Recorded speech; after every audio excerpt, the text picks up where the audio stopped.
Hey guys, today we are working on a 2020 Toyota Rav4. This is a hybrid all-wheel drive, and this is a really cute car. In fact, I like it better than the Honda CR-Vs. So I'm going to show you guys how to do this oil change. If you guys are doing this yourself, it's a really easy procedure. And nice thing about these Toyotas is that the oil drain plug and the oil filter is right next to each other, so it's really easy to access. And you guys can do this for under around 40 bucks. So you could potentially save yourself a lot of money depending on where you guys go. But this is a very simple procedure. So if you guys want to save a ton of money in the long run and get to know your car a little better, well, this is the right video for you. So I'm going to step you guys through the whole process. So let's get started. Okay, so you want to pop the latch right here on the driver's side. So once you guys pop the hood, this is where your little hook is to hold your hood up.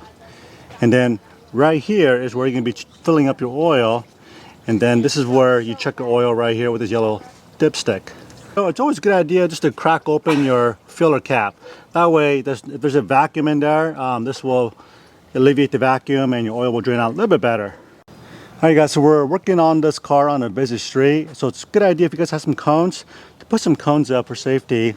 Now when you're jacking your car up, there is a pinch wheel on the bottom. And that's where your jack, where you got to jack up your car from, is that pinch weld. Now I'm using a special 2-in-1 jack right here. If you guys are using your, let's say your car jack to do this, you want to make sure you also buy additional safety jack, because your car jack is kind of kittywampus. It's great for changing a tire in the case of emergency, but if you guys are going to be crawling underneath your car, you want to make sure you have a safety jack. Now this jack is a jack plus a safety jack, 2-in-1. Once I jack this up, you can see this pin right here goes right through here. So if the hydraulic fails, it's going to land on that pin and it's not going to crush me. So that's my life insurance. And then once you crawl underneath the car, under the engine, you can see like a plastic shield going across the entire bottom side of the vehicle. And there's going to be 4 10mm bolts holding this thing together. So you want to zip that off real quick, and let's crawl under here. Let me show you guys where the drain plug is. Okay, so I got the oil draining already, and this is a 14mm bolt. So once you guys crack it loose, you can just spin it off with your fingers, pretty easy. One thing to be mindful of when you're zipping off the oil drain plug is to keep control of that bolt so that it doesn't just fall into the oil pan. And then as you unthread that bolt, the oil is going to start coming out slowly. So you want to make sure that when you get to the very end, try and pull that bolt out like 1, 2, 3, pull it out really fast. And that way you don't make a big mess, because changing oil can be a big mess if you've never done this before. Okay, and when I pull the bolt out, I noticed there was no crush washer in here. There's usually like a plastic, rubber, combination metal, rubber washer that goes in here, and that needs to be replaced every time you change your oil, and this one was missing. Also, I noticed that this bolt was on there pretty darn tight. So these things should be put on with a specific torque, and I'll give you guys that in a little bit. But I got this little variety pack of different size compression washers. So I'm going to find one here that I think is going to work the best, and what I like to use is whichever one that fits around the diameter of the thread. So I like to pick one that's going to fit under nice and smooth, nice and snug. And like this one right here, it's all rubber. Okay, so I'm going to use this one. This one fits really good on here, nice and snug.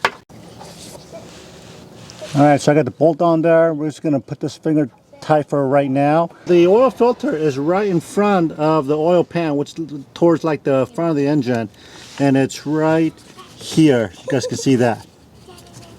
Okay, so this thing should be able to zip off with their hands pretty easily, hopefully. If not, you'll need a like universal wrench to get that off, and I can't get that off. So theoretically, you should be able to knock this off with your hand without any problems, but this thing's on there really, really tight. Okay, so the drain bolt torque spec on here is 30 foot-pounds or 40 Newton-meter. So make sure you guys get yourself a 30 foot-pound type torque wrench. If you don't know what a 30 foot-pound feels like,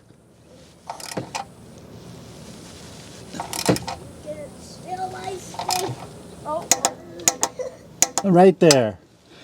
So 30 foot-pounds is roughly, if you had like a 30-pound weight on the ground and you were trying to pull it towards you with one hand, that's roughly a 30 foot-pounds.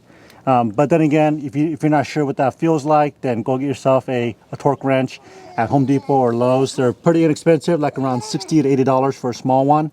So make sure you guys torque that down. Don't tighten it too tight. Alright guys, so I'm using a specific type filter wrench for this Toyota. Looks like this. So you guys can just go on Amazon and order one of these for about 10 bucks. I'll leave a link down below. And then this is your OE filter we're going to use today, and this is the part number. This is the 90915-YZZN1, and these are really small, tiny filters. We're going to put a nice fresh coat of new oil on this gasket right here. There's an O-ring on top. Then we're going to slide it in. Now it's really hard to show you guys on the camera, but you guys saw where I showed you guys earlier where that filter is. So pretty simple. So we got it all buttoned up here. We got the filter on, and we got this 4 10mm bolts on the cover here on the skid plate. All right guys, so these engines, the newer Toyotas, are now taking 0w-16 really thin. It's like water. I'm not sure if I said this before, but this takes 4.7 quarts, and this is a 5-quart jug. Now it's always a good idea to clean off your cap, and it's always a good idea just to inspect it as well. You can tell a lot about what's going on with the engine just looking at the cap. This is nice and black and clear and glossy on the inside and on the outside. So this tells me is that this engine never ran out of oil, low. So if you see like a golden color inside, that means that it's gotten hot in here. That's usually because there's lack of oil. It burns oil, but in this case, see how glossy it is? That's perfect. That's exactly what you want to see. Now, also, if you happen to see like some white froth around the edges of your cap here or on the inside, like a latte color, creamy latte, that's a really bad sign that your engine is going out. That's usually a head gasket issue. You got coolant, basically your coolant that cools your engine, and your everything else is mixed in with oil, and then when it mixes together, it creates like a latte frothy color. But this right here looks really good.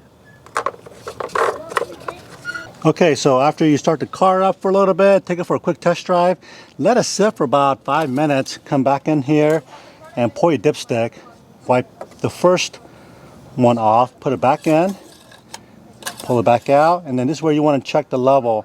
And there are 2 dots on here. You want to make sure that the oil level is right between the 2 dots, and that's exactly where it's at. So this is perfect. So the last thing we got to do is reset the oil service light in the car, and what you're going to do is you're going to come down here and push the start button 2 times, and don't push the brake, and you can see that little arrow, loop-de-doop arrow right there on the screen. Okay, so what you want to do is, it says maintenance required, visit your dealer, forget about that. Just come over here to your steering wheel, push that loop-de-doop icon, and that's going to take you out of that menu. And it's going to bring you to the main menu right here. So then we're going to use our arrow here to scroll all the way to the left where that gear is. That's where you want to be. Let me zoom back out just a little bit here. You're going to scroll down until we get to vehicle setting, and hold the OK button down for a few seconds. And there are 3 options here. Go down to schedule maintenance and hit OK. And this is where you can set the reset the data, yes or no. We're gonna hit yes, reset complete, and that's all there's to it.